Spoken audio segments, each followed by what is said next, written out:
Mas tem que passar pra vocês verem como que é agonia. Tá doido, rapaz? O sujeito que apanha, não sinto nada aqui, ó.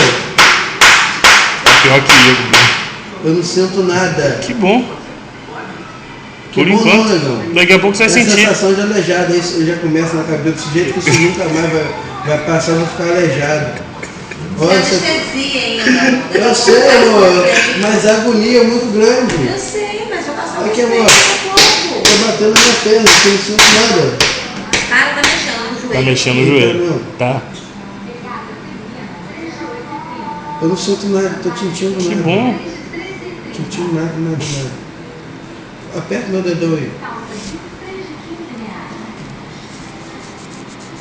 Aperta, meu. Cosquinha no sangue. O meu isqueiro tá por aí. Acende o isqueiro aí. Você tá com o pé coberto, ó.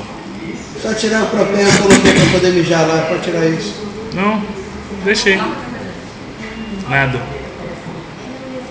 Daqui a 1 hora você começa a voltar a sentir as coisas. Se Deus quiser.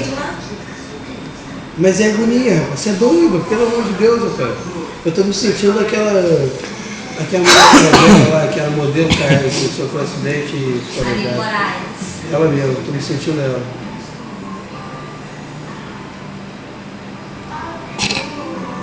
Olha, tá doido, Deus me perdoe. Puta que pariu, que agonia.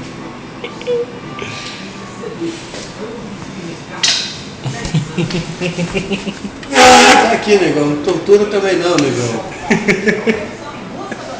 É mais só você mudar do que eu me jogar da cama. Bem, depois você vai ficar com o joelho fudido, não vai adiantar nada. O Facebook. Sossega aí. Não é essa merda não, sossega. Ajeita o corpo aí que você não pode mexer nada perto da perna esquerda. Dessa merda? Bora. Eu vou pegar essa merda. Aí vamos ver que bicho que vai dar depois. Bem, depois você vai ter que passar a cirurgia de novo, ficar mais grog ainda, não mexer do pescoço pra baixo, pra ver se sossega. Dá essa porcaria pra ele, né? Vai não? Sossega, moleque. Dá logo, Patrick, dá logo.